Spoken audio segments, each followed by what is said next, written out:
السلام عليكم ورحمة الله، يا رب جميعا بخير. هنعمل النهاردة القطايف من الحلويات طبعا الرمضانية. كل سنة وانتم طيبين. مفيش مائدة في رمضان بتخلى منه. صنف حلو جدا وطبعا كلنا بنحبه، وكمان مفيش أبسط منها وصفة. يعني سهلة جدا تعملوها، والمقدار ده حوالي 22-23 واحدة من كوباية وربع دقيق. يلا نشوف هنعملها ازاي. عندي هنا كوباية وربع من الدقيق جميع الاستخدامات. عندي معلقة كبيرة من السكر، معلقتين من الحليب البودر، رشة من الملح حوالي ربع معلقة أو أقل، معلقة صغيرة من الخميرة، معلقة صغيرة من البيكنج باودر، وعندي كوباية ونص من المية الدافية. هبتدي اخد المكونات الجافة، انزل بالسكر والحليب البودر ورشة الملح، وكمان احط البيكنج باودر وهديهم تقليبه. انا بحب احط الخميره في الاخر رغم ان هي مش سايله يعني جافه، بس بفضل ان انا اقلب الملح بعيد عنها.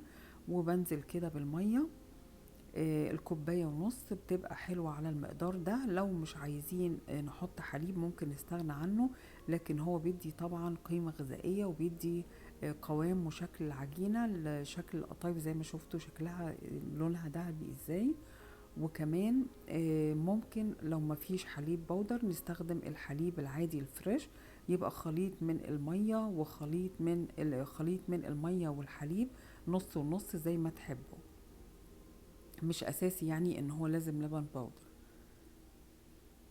وبقلبها كويس جدا كده عشان مبقاش فيه تكتلات وتبقى ناعمة. ممكن تستخدموا الخلاط. وهغطيها لمدة 10 دقايق، مسيبهاش تخمر كتير، يدوب تبتدي الخميرة تتفاعل كده وتعمل فقاقيع. مسحت كده طبعا. هنا مشغلة النار على نار متوسطة، وادي مسحة خفيفة جدا من الزيت. وانزل دي معلقة مقدار 2 تيبل سبون. تقدروا تصغروا او تكبروا على حسب انتوا عايزين الحجم، او هتشتغلوا مثلا تعملوها حشوة حادقة. ممكن تكبروا عن كده، تعملوا مقدار الكوباية اللي هي ربع كاب او كده. بتبقى حلوة على حسب اللي انتوا عايزينه. وبسيبها طبعا نار زي ما انتوا شايفين متوسطة. وكمان تبتدي تعمل فقاقيع كده. لما بتعمل كده معناها ان العجينة مظبوطة. وبسيبها براحتها، ما بحركهاش قبل ما الوش يعني يجف تماما. بسيبها كده براحتها. وعندي يعني صينية عليها فوطة من القماش، ببتدي اطلع عليها وبحطها على وشها. لو عايزين بقى تحشوا على طول وتفرزوها، للناس اللي حابة من دلوقتي تفرز التفريزات بتاعت رمضان، ممكن بقى تحشوا دلوقتي بعد ما تبرد تبتدوا تحشوا وتفرزوها، تحطوها في اطباق وتغلفوها وتحطوها في الفريزر لوقت الاستخدام. تطلعوها طبعا يكون عاملين شربات تقيل بارد ونقلي ونطلع على طول على القلي. طبعا بتبقى يفضل ان هي بتبقى سخنة. بتبقى حلوة جدا ان احنا نحشيها ونفرزها. لكن طبعا ما نسيبهاش كده لتاني يوم، بتبتدي تبرول والعجينة ما تقفلش بقى، تبتدي الاطراف ما تقفلش كويس. فاللي حابب يفرز يسيبها تبرد، وممكن تقعد كام ساعة بالشكل ده فريش، ونحشيها ونقفلها ونفرزها. وببتدي اشتغل كده. يعني ممكن بقى ازود عندكم صينية، عندكم جريدل، اي حاجة اكبر. بحط كام واحدة جنب بعض، بس طبعا اخلي مسافات. وكل ما بشيل واحدة بمسح مسحة خفيفة كده، يعني الزيت يكاد ما يبانش في الطاسة، بس علشان انضف مكانها واللي بعدها ما تلزقش. زي ما انتم شايفين، شوفوا العجينة بتفقفق ازاي الفقاقيع دي. حلو جدا البيكنج باودر مع الخميرة، حلو. وبعدين ما سيبهاش تخمر كتير علشان قوامها هيبتدي لو خمرت كتير هتتخن. ودي من الحاجات، يعني العجينة بسيطة جدا وفي ناس بتبوظ منهم. لو بقت سميكة مش هتقفل ومش هتاخد حشو، هنيجي نحشيها تبقى كلها عجين من جوه.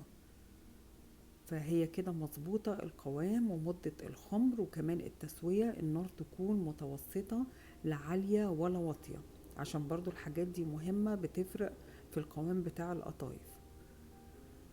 انا بستخدمش سميد نهائي، يعني بعملها كده من سنين طويلة ما بحطش سميد نهائي. السميد ده ممكن بيتعمل طبعا في البغارير، بتبقى جميلة البغارير او كده المغربي. بتبقى حلوة، بتتاكل كده يعني، بتاكل زي القطايف النية. لكن انا في رأيي السميد بعد شوية هيبتدي يعني يبرول ويبقى القفل صعب، ممكن تشقق كمان واحنا بنقفلها. وبعدين احنا الوصفة المصري يعني الوصفة الاساسي ما فيهاش، ما بيتحطش عليها سميد. وطبعا لا بضيف نشا ولا اي حاجة، هي العجينة كده مظبوطة، قوامها مظبوط والنار كويسة، بتطلع بالشكل ده. ان شاء الله تجربوها وتعجبكم، وما تنسونيش بقى بدعوة حلوة ان شاء الله لما تطلع معاكم حلوة، محدش ينساني كده دعوة حلوة يعني في رمضان. كل سنة وانتم طيبين. ممكن تبتدوا بقى تفرزوا، شايفين شكلها ده طبعا من الحليب.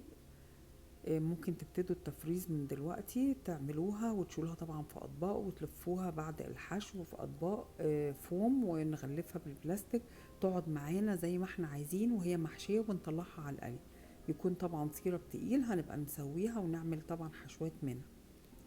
وبطلع طبعا على الفوطة القماش زي ما هتشوفوا الشكل، وبحطها على وشها علشان ما تجفش لغاية ما اخلص المقدار كله. وكده خلصت. اشوفكم الفيديو الجاي. Thank you for watching. باي باي.